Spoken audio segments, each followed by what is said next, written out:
Fala pessoal, meu nome é Vitor e esse aqui é o canal Talking Core, um espaço aí pra gente trocar uma ideia sobre cultura e música alternativa.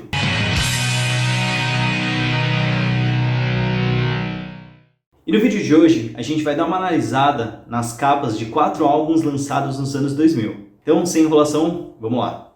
Para começar, a gente vai voltar lá pro ano 2000, quando o Hating lançou o álbum Dear Life. Essa é a capa que a gente vai dar uma analisada primeiro aqui. Essa é uma daquelas capas que não traz a foto da banda, traz um conceito, né? E pra mim, de cara, assim, olhando essa imagem, assim, pra mim ela é muito emocional, ela é muito emotiva. Dear Life, 3 pontos, como se você fosse começar a contar uma história, ou começar a conversar com a sua própria vida, enfim, com você mesmo. Acho que tem um espaço aí de autorreflexão. Curta essa parada vintage aí, que é a questão da máquina de escrever, né? Não é nada digital e... Tudo bem que o CD é de 2000, mas em 2000 não sei, eu tenho a impressão que a gente já não usava a máquina de escrever há bastante tempo. Então naquela época já era uma parada retrô, uma parada vintage. Tem lá em cima ali o nome da banda, numa tarja vermelha. Mas esse é o tipo de capa que eu gosto bastante, que quando não traz o rosto de ninguém da banda, e eu acho que ajuda mais assim a criar o conceito do álbum. E considerando o que o Hating era na época, assim, o tipo de som, das letras, eu acho que combina pra caramba. É uma peça mega simples, mas ao mesmo tempo acho que ela tem bastante poder e significado. E de verdade, se fosse colocado aí como uma banda gringa pra mim na época, eu acreditaria, porque tá tudo em inglês, né? E tem um conceito por trás, assim. E várias bandas daquela época lá dos anos 90, pelo que eu lembro, assim, vários álbuns não tinham, né, a foto da galera na capa, assim. Era geralmente um conceito ali que vinha formulado com o álbum, algum tipo de arte. Isso eu acho bem legal. E é nesse álbum que o Hating lançou a clássica Danger Drive. E eu acho que, de verdade, essa capa combina bastante. E eu acho ela bem interessante. Indo agora para o ano 2001, a gente vai ver a capa do primeiro CD do CPM 22 de gravadora. Essa capa, já acredito que por ser um álbum de gravadora, tem uma direção artística muito mais voltada para o mercado. E por que eu estou falando isso, né? Se você pegar aqui e dar uma olhada nessa mesa aqui que eles colocaram, dá para ver ali um controle de Nintendo, alguns bonecos, tem um Discman. Muita coisa aí que faz uma referência, né, à vida de um jovem naquela época. Então, acho que é bem assertivo, assim, você faz com que a molecada que fosse numa loja de CD e visse essa capa num supermercado, enfim, se identificasse de cara, né? Não, pô, os caras parecem comigo, né? E aí tem a fotinha dos caras que precisa apresentar, né, porque apesar deles serem uma banda já conhecida no underground, esse CD aí iria pro mainstream. Mas achei legal que eles não abandonaram o logo antigo deles, né? Só trocaram algumas cores ali em relação ao CD anterior, que era independente. Mas esse logo é o clássico do CPM, né? E assim, apesar de pensar que tem uma direção artística, né? Pelo que eu comentei ali, dos elementos que estão na foto e tal, é interessante ver que a forma como eles estão vestidos aí nessa capa não estão naquela pegada super rockstar, assim. Eu acho que isso foi também uma parada legal, porque também aproxima, né? Faz a molecada olhar pra eles e pensar, pô, legal, parecem com os meus amigos, ou parece...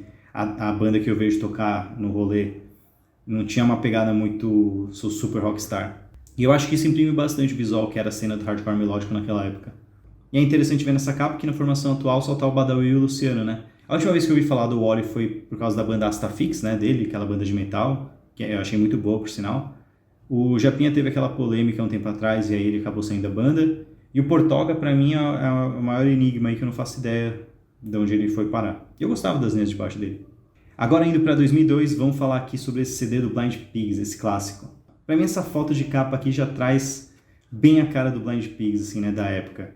E eu acho que o que mais chama atenção nessa capa de cara, né, é o Henrique com esse moicano levantado, e logo aqui, ó, Social Distortion, já dá bastante o cartão de visitas da banda para quem não conhecia. Esse é o álbum clássico que traz O Amanhã Não Vai Mudar, O Idiota, Avenida São João, enfim, um álbum cheio de hits aí do Blind Pigs. Essa capa é sensacional porque, querendo ou não, se você não conhecia a banda naquela época que estava no rolê na galeria e você visse essa capa, claro que essa parte visual chamaria atenção, e se você era alguém que estava entrando no mundo do punk rock na época, atrairia bastante. E pra mim esse é o tipo de capa que, se você não conhecesse a banda, por estar escrito em inglês, a estética e tudo mais, dava pra fácil pensar que era uma banda internacional. Além do som que eu gosto bastante, o Blind Pigs sempre entregou muito nessa parte visual, né? E essa capa clássica reforça esse ponto, certeza. E agora indo para 2003, vamos analisar a última capa desse vídeo, que é a capa do álbum Dia de Sorte da banda Houdini. Honestamente, para mim, Houdini foi uma das melhores bandas de hardcore melódico que esse país já teve aqui. Eu gostava bastante, vou falar deles aí em um próximo vídeo também, mas hoje vamos falar aqui dessa arte de capa, né? Sendo sincero, também acho que tem uma pegada ali, tem algumas referências ali à mágica, né, pelo nome dos caras, Houdini e tal, a própria plaquinha ali. E aí tem um cara com esse visual, andando de skate na capa, também é a epítome dos anos 2000, né? E sendo sincero, esse tipo de ilustração pra mim remete bastante aos videogames da época. Acho que qualquer jovem que jogou GTA e similares ali na época consegue ver algumas semelhanças aí, né?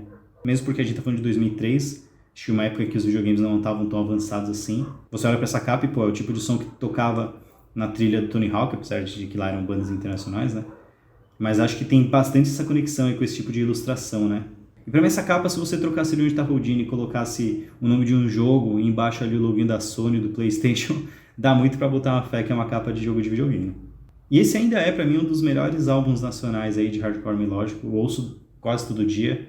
E pra mim, pelos motivos que eu falei, essa arte de capa se conecta bastante aí com a molecada da época, né? Principalmente por essa questão de skate, videogame. Pra mim, as bandas não são feitas só da música que eles tocam, mas elas fazem parte ali de um contexto social, de um contexto artístico. Então eu gosto de avaliar tudo que faz parte ali da proposta da banda, né? Por isso a ideia desse vídeo aqui é da gente dar uma olhada aí nas artes das capas dos CDs das bandas que a gente gosta.